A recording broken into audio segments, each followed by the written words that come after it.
नमस्ते। साप्ताहिक कार्यक्रम तर्क वितर्क में आप सब लोग के शानदार स्वागत करते जा। उम्मीद है कि आप जहाँ भी होइबा, जैसे भी होइबा, स्वस्थ होइबा, तंदुरुस्त होइबा और कानून के पालन करत होइबा। कानून के पालन नहीं करबा त भाई बहन लोग जेल बा या जुर्माना बा या क्रिमिनल ऑफेंस में तोहर नाम चलाई और जोन मोगालिती के जोन सर्टिफिका बा उ नहीं मिली। ई सब होवेला और कानून के बारे में जाने खातिर यही प्रोग्राम के साथ तोरा चाहिए जुड़े के जेकर नाम है तर्क वितर्क। और ये प्रोग्राम भोजपुरी चैनल पर आवेला तोहरे खातिर तोहरे मांग पर। भाई बहन लोग ई प्रोग्राम के पता है तर्क वितर्क एम्बे से मुका या सकबा हमनी के फ़ोन करे 402 8000 पर 402 8000 पर या मुफ्त में जन एडवाइस प्राप्त करे खोजत हुआ कानून संबंधी तो सकबा टेलीफोन करे दे 0834 दे 3 पर। ई नंबर पर तोरा मुफ्त में एडवाइस मिली, बल्कि केस के लड़ाई नहीं हुई। खाली एगो लावी चाहत हुआ या एगो सुझाव खोजत हुआ या एगो प्रश्न बा जो नी प्रोग्राम के माध्यम में जब दियल गल नहीं समझला तो सकबा हमनी के जो कौंसलता हवन कानून संबंधी कपिल देव जी से संपर्क रखे। कपिल देव जी नमस्ते। नमस्ते जी। आज के प्रोग्राम में तोहर स्वागत है। शुक्रिया। कपिल देव जी, आज के विषय तनी हास्य से शुरू करब। हाँ जी। अभी हाल में जोन बात जानेला कि जब कोविड के जोन रिस्ट्रिक्शन में निकला गल त सब कोई हड़बड़ा गल शादी करे के। त एगो शादी में गईली है तब तनी जैन हवन सा कुपवा जैन बा त सदिये के दिन देखली एगो व्यक्ति आल बा एगो मादा मारल जोली साड़ी आड़ी पहन के त ओके मिखो दे रहन सा, मिखो में बतियाता थे और हलो लोग के शादी करवाई। यानी कि रिलीजन से पहले कागज के शादी जिसके बोला जा, हाँ जी। यानी कि माज ऑफिशियल जो है ऑफिशियल सिविल। माया सिविल आरहल करे। त मदमवा पूछा था लोग से अब का जिनी दुलवा दुन बातें कर निवो लेजिकाशों का रहल त ओकर से पूछा था कौन थी रेजिम शादी करबा त बता नो अब हम ये मन पे रेजिम त अब सबको हंसे लगल त बता नो की रेजिम मायाज उपफे तब बोले नो après mariage on va faire régime bon la côte métier त अब सबको ये हंसे लगल। तो हम कानून के बारे में तूने पढ़ले आई लिखले आई ढेर नहीं तनी बहुत जानी ला। तो हजा परी ओकर मतलब ई रहल कौन रेजिम यानी कौन मैट्रिमोनियल रेजिम में वो शादी करी। तो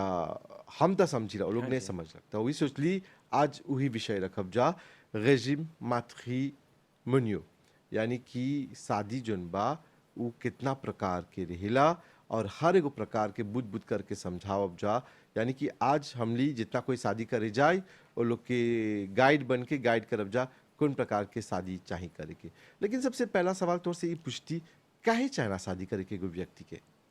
देख, जब एगो आदमी शादी करेला एगो खूब बनेला पति पत्नी के ओकर नाम देवल जाला ओकर हमनी के कानून में लेता सिविल के कब आ रहल शादी के मजे का ओकर लिस्टवा शुरू करब स त बोले वो एगो शादी रेकोनेट हुए वो का करे एगो पति और पत्नी के ऐसा एगो बंधन देवे जो ओके पति पत्निया के दुआ मिलेला कानून बगल से कौन कौन ओकर दुआ ओकर हक है। ये कब हमने आज के प्रोग्राम देखब सब आज नहीं फिनी होई मैं देखब से कब ऐसा आदमी शादी करेला तो कौन कौन ओकर दुआ है जैसे कि ओकर शिक्षियों के आवेला ओकर दुआ आवेला कब गुजर जाला कब हिये रहेला तो डिवोर्स का हो जाला तो ओकर जमीन ओकर धन ओकर दौलत कैसे जाला आले काल के बोली के उ सदिया नहीं रहल नहीं चाहत शादी करे के तो सब चीज जोन चीज मिले के चाहिए एगो पत्नी के या एगो पति के कब शादी कर ले बा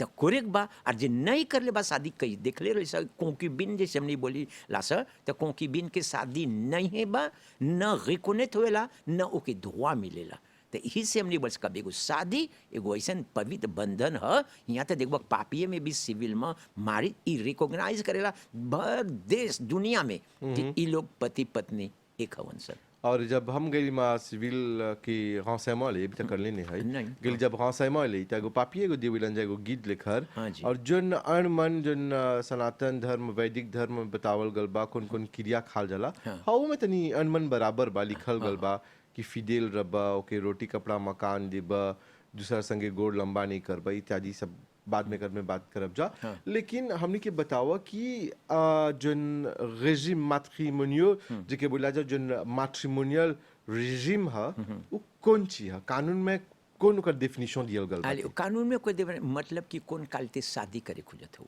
यही हमने के कुमाजे ओकर रेजिम कौन कालिते मैट्रिमोनियल कुमाजे हई पति पत्नी के गु शादी में कुमाजे हई के हई में संबंध में कौन कालिते सदियों में कलित के बा हाँ सदियों में है त ग्रासे कितना कलित के रहेला ग्राद के रहेला शादी कितना कलित के रहेला अरे हमने के शादी हमने के कानून जैसे लिखल बा 3 कालिते के हमने के दिखिला शादी बा पहला हमने के सदी जो भाई शादी करे खोजे लनसन एपू जैसे हमने बस पति पत्नी बने के औसन शादी करियनसन तो शादी हमने के सिविल कोड में मवेशिया के सिविल कोड अपने बा जमेसा बोल चला फ्रांस के यहाँ आनले ऐसा यहाँ अब आज तो हमने के अपने मवेशिया के ओकर सिविल कोड एगो कानून बा तो 3 प्रकार के तू सकबस शादी करे पहला एगो नाम है कोरे बियां यही हमने बता कम्युनिटी दे बियां दूसरा सकबस शादी करे सेपरेशन जी बियां या तीसरा सकबस शादी करे जैसे हमने बोलीला सर règlement de mariage incorporé dans l'acte notarié यही हमने बोलिया सर कॉन्ट्रैक्ट में शादी करल जाला अच्छा अब कंफ्यूजन नहीं कर आप जानने के दर्शक लोग के हैं हाँ। अभी जुनबा पमिया बोला को ए बिया हाँ। अब हमने के समझावा मयास को ए बियावा कौन ची है हाँ 1 मिनट जाए के गाड़ी में यहाँ तो भाई लोग हाँ। बहन लोग नहीं समझन से नहीं ओके। पहला चीज हमने देखिला सब मॉरिशस में हमने भाई मॉरिशियन लोग सोचे लनसन कि जे नई शादी करी को रेबियां कम्युनिटी दे बियां में मो हमने अब को रेबियां ही बोले जब सर जे नई शादी करता और हाउ ओकर पत्नी या पति बोलता शादी करे के सेपरेशन जी बियां ई कुमा जे जोन आदमिया औ बोलता एगो एगोइस्ट मतलब का करता ओकर धन दौलत जोन बा ऊ चाहता ओकरे रहे के वो खाली मयास को करे वो खाली को करे के हो जाता सोचता मैं एक हलाम तोरा प्रोग्राम कब में पूछले रहला कि हम जे शादी करती आज तो नहीं कौन वो तालेर पूछब तो आले, से आले। अभी रेपोंसवा नहीं दिया आले। अंत में हई तोर कौन से रही आले राइट हैं तालेर पूछब तो से तो पहला चीज ई ह त का हुए हमने के भाई मॉरिशियन लोग सोचे नहीं हम नहीं का पसी का है हिया ओकर धन दौलत पैसा बा कंपमा बा लूटो बा खूब बहुत चीज बा बोले हम नहीं चाहते बांटे के हमर कुमा जे हई लासिगंस ले ले हई हमके बड़का पोंछों काल मिली लैम्प मिली तो उ सोचता कि ई छोकरिया से कब शादी करी वाइस वैसा भी छोकरिया जे बड़ू आल हो एगो हाँ बड़का घर यानी से कि वो भी धनासेठ हुई छोकरिया तो हाँ त का सोचे बोली ई बखतवा उ शादी करे खोजता सेपरेशन जी बियां कोरे बियां नहीं कोरे बियां मतलब ले को ए ले बियां बियां ही धन ओकर दौलत के है ये माटी सब के विषय में आवेला तो अब ही हमने देखिला स बा हमनी के जैसे शुरुआत में एगो बड़ी चीज खुली मन से बोला कि कब आवेला एगो आदमी शादी करेल जाला तो उ नहीं जानेला कौन कालते शादी करी ई में कुमजिया लेता डिपेंसे नहीं कर लेवा जाने खाली उ जाना था शादी करता वो आदमिया से ओकर दिल में खाली लड्डू फूटा था कि अब कब ओकर से शादी जोन करब सपनों के रानी बा अब ओकर शादी करब हाँ। शादी करा था यानी वो पेमी मिल जाला वो हमर हो जाला हाँ, हमर हाँ। प्रॉपर्टी हो जाला हाँ, हाँ। तब हुआ पर लेता सिविल में जाके हाँ। चला आगो एप्लीकेशन करे के जोन जानी ला हाँ। जब जेबा एप्लीकेशन करे सदिया के तब हुआ पर ही सबसे पहले लेता सिविल के जोन विषय बा हाँ। ओकर तौर से पूछी की mariage ou envie faire की जरूर। régime mariage ou envie faire हाँ। तब उ तो बोला कौन नहीं समझला था हाई हो जा का। परी बोली जैसे तू बोला कोई bien séparation du bien या और contract। एगो बोला है कॉन्ट्रैक्ट मैरिज हाँ, हाँ। तो सबसे पहले mariage को et bien के मतलब का है हाँ। ओकर ले avantage ओकर désavantage का है एकर पर बात हाँ करी एक में हाँ अच्छा बा तब अभी आवत नहीं हाँ। सकती यो हमें मैं अच्छा जाने के भाई लोग के कौन चीज कोरे बियां जैसे बहुत हुआ सेपरेशन जी बियां और कॉन्ट्रा में कब हमने देखब सा मैं ई हमने बोलब सा काही शुरुआत है हमने के किसी एक नाम बोला सा इंट्रोडक्शन करत हैं सा हाँ, हाँ। तो ई खालते हमने बोला सा ई तीनों सदिया ई लेफे सक्सेशन में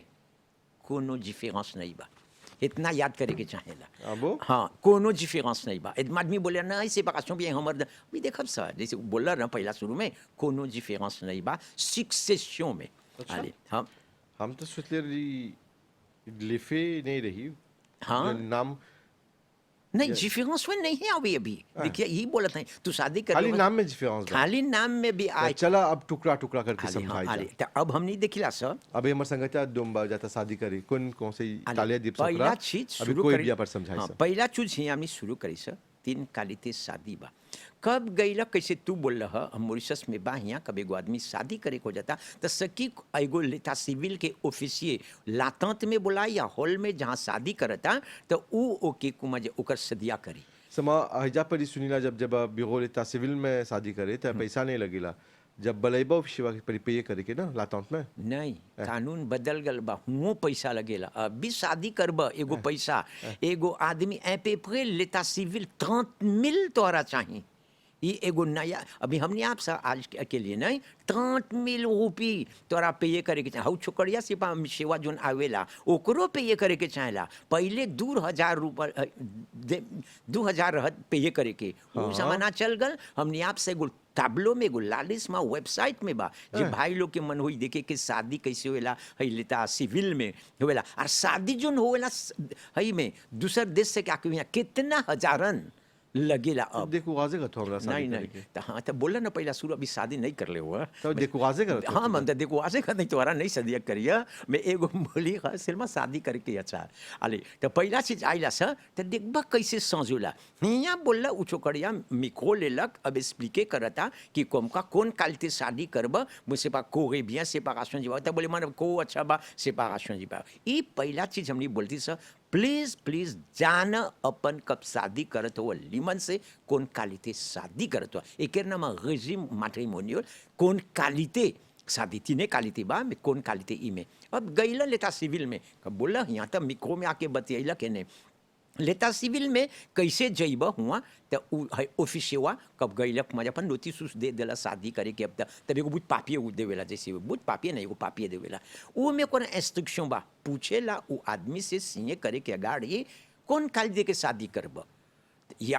तीनों के दे दे एगो छोटा सन हई बा ओकर रेजिमे देवेला उ पपियवा में कौन कालते शादी करे कौन कौन ओकर हई बा ओकर दुआ अब 3 कार मजे ऐसे एक बार आदमी कैसे हई शादी करेला लेन से आवेलन सन दूसर देश से आवेला सब बांग्लादेश से आवेला मॉरिशस में तो जानला कितना बांग्लादेश लोग आवेला मॉरिशस से शादी करेला दूसर देश से भी हियाँ तो उ देवेला एगो छोटा सन पापिए हियाँ 3 कार भाई जोन शादी करेला उले पकवा में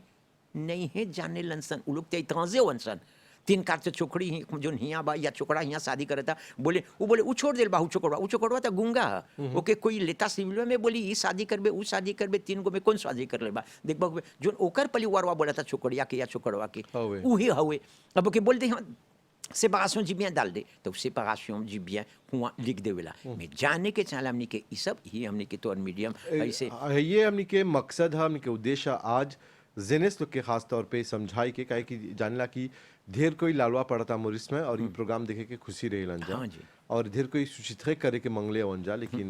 अभी तनी कठिन बा सूचित करे के हाँ। तब किरियोली में भी प्रोग्राम के मांग कर ले वन जा हाँ। काहे कि ढेर कोई जोन बा दूसर कौम के लोग हवन जा जोन प्रोग्राम देखे लन जा कितने भाई चिनुआ लोग भेंटाल बा बोले साहब का चिनुआला कुछ bien mais लिकोस भोजपुरी में नु pas comprendre मोली नहीं चिनुआ नहीं है वो हिंदू है पर लौकेला चिनुआ लियन हाँ अरे तो भैया अब जैसे अब शुरू करी सर और 3 प्रकाश के सदिया तो सबसे पहले कोई बिया यही हमनी बोले लन सर कम्युनिटी दे बिया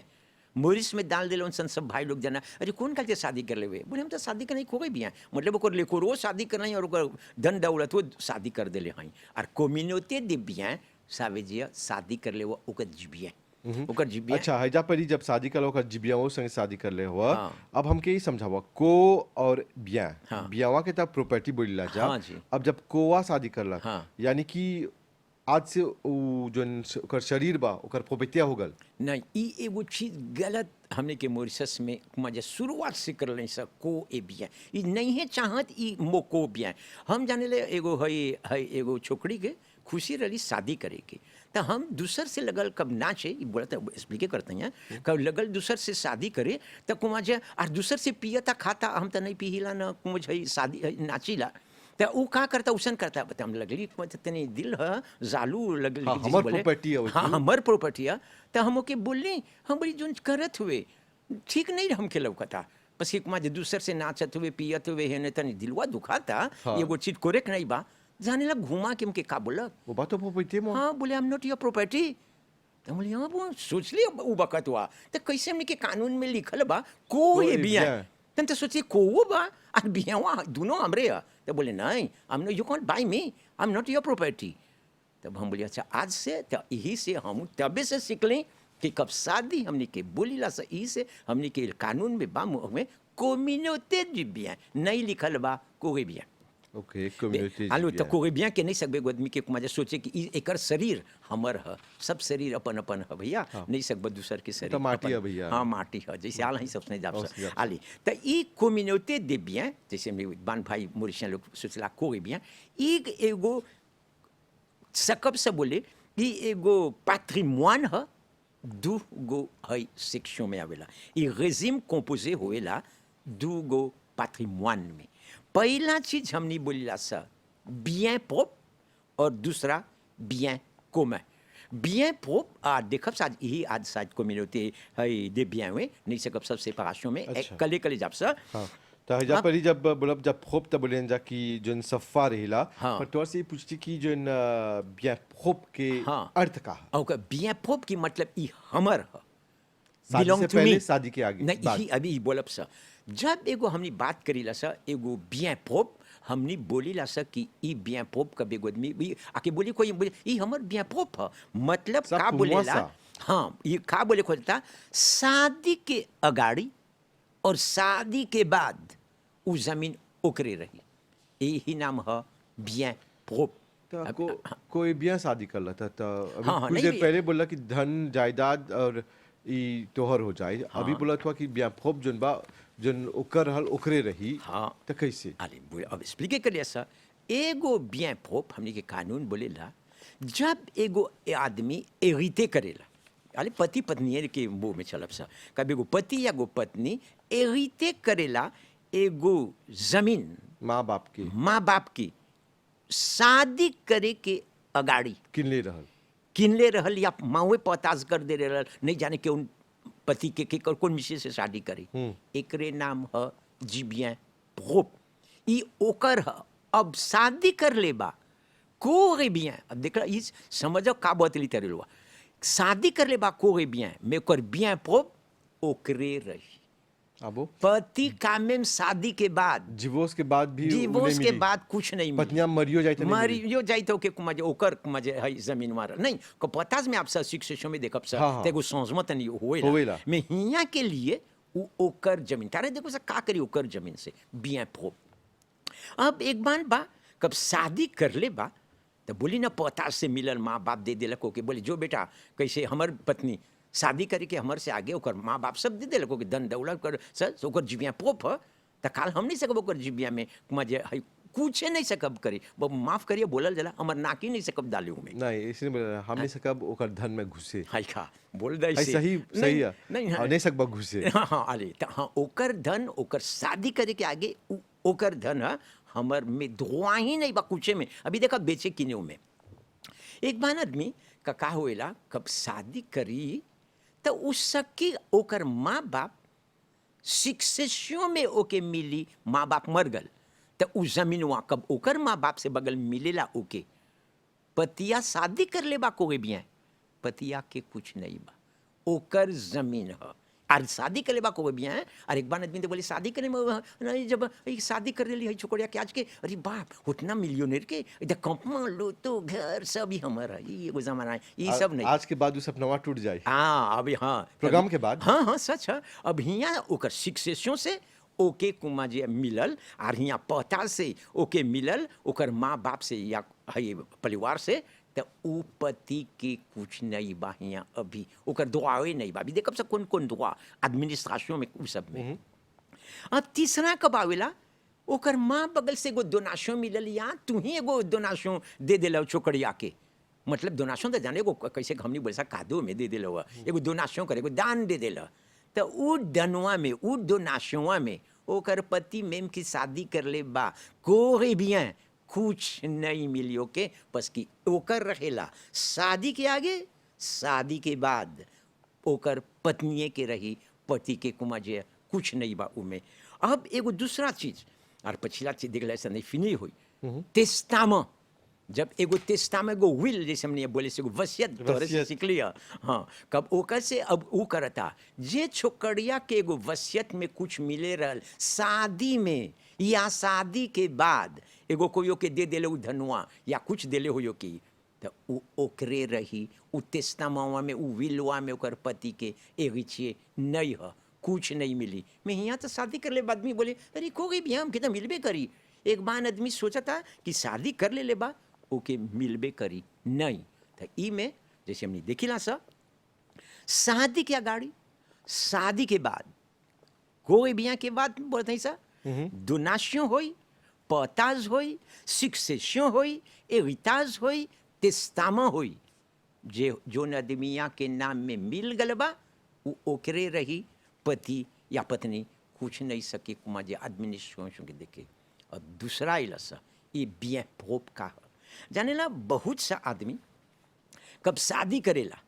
अरे कब शादी करेला पति पत्नी शादी कर देले बा तो पति पत्नी शादी कब करेला तो माँ बाप या ससुर सास तब कुछ न कुछ देवेला उ छोकरिया के गहना लुगा। अरे जुली जुली साड़ी हाँ, त महंगा महंगा वाला। महंगा महंगा के किन उनके गहना जैसे बोला साड़ी या कुछ हो कि कुमा जे दिली पैसो कुछ दिले हो यो के हो छोकरिया के बस हमने के रिवाज हाँ, में ऐसो- रीति रिवाज। हाँ इत होइबे करेला कुछ न कुछ देला सा जाके यहाँ छेकाई में देवल जला शादी में देवल जला और एक बार अभी तो मुँह जैसे तोहरे नियर होता ही शादी नहीं दिखाई। कर ले नहीं हई तो मुँह दिखाई के उतना नहीं जान सीधा काले जाई के अभी नहीं दिखैले हो अभी नहीं दिखाई नहीं तो अब लेके एक मजा मिलल तो वो पत्निया का होएला कैसे को डिवोर्स हो जाला या डिवोर्स कहाँ जइबे या ससुर हो या सास हो या होई दे मर गया ना हाँ बोले दे हमर गहना ये खूब बोल रहा अब कैसे बोले दे हमर गहना न तो लड़ाई करी बोले होता ना हम दिली अपन पैसा से मिजेर से करके ये गहना हमके ऋतु ने कर कानून बोलेला शादी कर ले बा कोई bien हो जोन बा ओकर वेतमा ओकर साड़ी ओकर बीजू सब ओकर हो जाला ओकर जी bien पोप चोकड़िया के कुछ नहीं बा ऊँठी बाग जैसे हमने बोलसा उतना मंगा के दे दिलो 150,000 के बोले वो भी दे शादी तो के जामो के होई जामा के हुई आ दूसर हुई तो ऊ ओके नहीं चाहे लागे तूने करे के ओकर चीज कानून में जेबला पुलिस जेब या कुछ करब नहीं डर के मारे ढेर कोई दे देवेला घुमा देवेला हाँ हाँ ए नहीं बोली नहीं हो तो रबे नहीं करब इतना हमके सतैले वंसा तो रख के कुछ करब लीला अपन गहना एक बार तो बोले ला ये मरदुए के नहीं चाहत त ओकर गाना लेके का करब हाँ समा बुरबक हवन सा हाँ तो हाँ हमर देखे में इ तो तोर कोई कातो नहीं ला पुलिसो ने से क्यों बिजे ला करे घुमाई पुलिस के नहीं है ढुकी में ला पुलिस के तो दुआ ही नहीं बा नो लोग के संदाय जैसे हमने बोलिया सा नहीं है सकी कुछ करे अब देखे एगो बड़ा चीज है जे छोकड़िया अनले हो अपन माँ बाप के एगो सुवेनियर दे फामी जैसे हमने बोलिया सा या गहना हो या कुछ अनले कोई सुवेनियर दे बड़का बड़का फोटो बड़का बड़का वाले के जनबे करेला कुमा जैता लागन के देखा कुमा जो ऊपर लड़का लोग के कितना बड़का बड़का सुवेनियर दे फामी दिले बा हेलूम बड़का गो है लेस्टोमा तक बड़का है गहना हार महाराजा महारानी लोग के बात करत हुआ हाँ तो देखब ऊ कब अनले ओकर माँ बगल से या छोकड़ुआ बगल से अन मन कब छोक माँ हमेशा बोले से तो का होएला ऊ ओकर जीबिया पोप नहीं चाहेला छोकड़ुआ के छोड़ दे के यानी कि दे दिला तो दे दिला दे- भाई ओकर होगल हाई ओकर हो गल शादी कर ले वह भैया कोरे bien communauté दे bien अब एगो तोरा बड़का पैसा मिलल दोमाज अब भाई पति या पत्नी में सुबह मडमुआ के मिलल एगो एक्सीडेंट में या कहूँ से एगो दोमाज मिलल एगो केस करला एगो लोतरीवे मिल एगो गल हाँ लोतरियो भी कम माफ करिए 90 मिलियन जोली बोल रहा तो कर में 10 मिलियन जो ना हुआ था हम ही तो नहीं सोचले रहे ये जो ना हुआ था एगो लोतो मिल गल या एगो हाँ। पैसा मिल गल वो ओकर पैसा ह कम्युनिटी दे बियां में ओकर बियां प्रोप ह मन करी ओकर दे के ओकर पति के त दे नहीं दे त शेयरिंग करी के नहीं तो जैसे मिला ओकर तो भाग गल भैया ई भी हो जाला को बिया कर लो जब कोई भाग गल तब बिया का तब बियां का करब त यहाँ दिखला ई जोन रहल ऊ ओकर हो जाला एगो एक्सीडेंट में पति पत्नी होवनसन शादी कर ले वनसन कोई बियां बड़ी अच्छा बा पति एगो एक्सीडेंट में जाके मर गल जब हुआ मर गल एक्सीडेंट में तो वो पैसा जोन मिलेला पूछवीब करल जाला लाखों में दुमाज मिलेला दुमाज। हाँ तो दुमजवा औ छोकड़िया के हो जाला यहाँ कोई बियां कर ले शादी कर ले बा सब बियां कम्युनिटी दे बियां में ओकर पत्नी सब जोनों के बेनिफिट दुमाज मोराल रही या कोनो दुमाज में ओके मिली अब देख हमने के बा केस pension des familles है pension invalide अब pension invalide जब ऊ ब्लेसे होवेला तो गवर्नमेंट देवेला नौकर के जब नहीं सकी काम करे हे नहीं होने एगो पौशों दे एगो मुंह pension- में पौशों मिला कबो हाँ अभी लैम्प सेम देखब सब pension हाँ। में तो ऊ हुआ जब कब ओके मिलल बा एगो pension invalide तो सिपोजो छोकड़िया invalide हो गल तो ओकर बूढ़ा के कुछ नहीं मिलेला ई मदमुआ के मिली पोषण इनवैलिड वो पैसवा जोन देवेला सोशल सिक्योरिटी गवर्नमेंट ओकर पैसा ह ओके मन न हुई बांट के कोई बिया ओकर बूढ़ा से तो सकी नहीं बोली ये हमर पैसा ह हमर जीबिया प्रोप ह तो देखल यहाँ कम्युनिटी दे बिया कौन सिनेमा खेलेला कब आदमी एक बान बोला कि नहीं हमारे लड़का के ही में हम शादी करब पर अफसोस हम तो तोर से सवाल ये पूछे के रही कि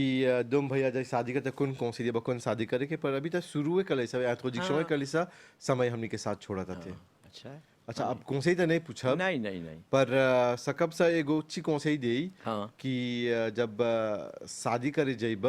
तो चला निमन से प्रोग्राम देखे के। हाँ जी हम्म? हाँ बस और ये पूछता ही हाँ बस कि अभी नहीं सका भाव सवाल थोड़ा से पूछे नहीं, नहीं, हाँ। कि भाई कपिल कौन मयाज को मौदे करबा काहे कि तब स्पीकवे नहीं करे सा हाँ, हाँ। यानी कि आज देख ली जा कि एगो मयाज को ए बिया जोन हा कौन ची हा और जोन जिबिया खोप हा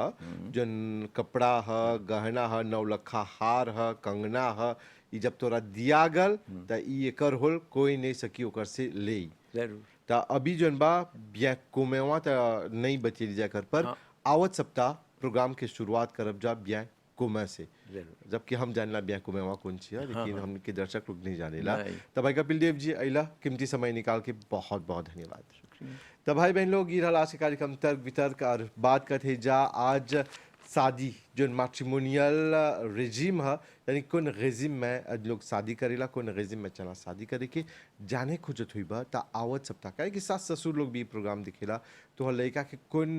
कम्युनिटी में शादी करे खोजत हुई बा तो जरूर ई प्रोग्राम देखिए कम्युनिटी के मतलब बा कौन रेजिम में तो मिलब जा आवत सप्ताह यही चैनल पर यही प्रोग्राम के साथ जेकर नाम है तर्क वितर्क कोनो भी सवाल रही सकबा कात सौंदे विट मिल पर फोन करे या प्रोग्राम में एगो पता है तर्क वितर्क एम्बेसी मौका ढेर कोई व्हाट्सएप के भी मांग कर लेबा तो देखत ही जा अभी सकी एगो नंबर मिले जहाँ पर सकबा व्हाट्सएप से अपन सवाल भी विदा करे और यदि कोनो भी सुझाव हुई डायरेक्टली सकबा फोन करे 11 बजे से पहले सप्ताह के दिन में और नंबर है D0834 मुफ्त में है जा पर एडवाइस आप लोग के दिया चला पूरी टीम की तरफ से बहुत बहुत धन्यवाद शुभ रात्रि नमस्ते।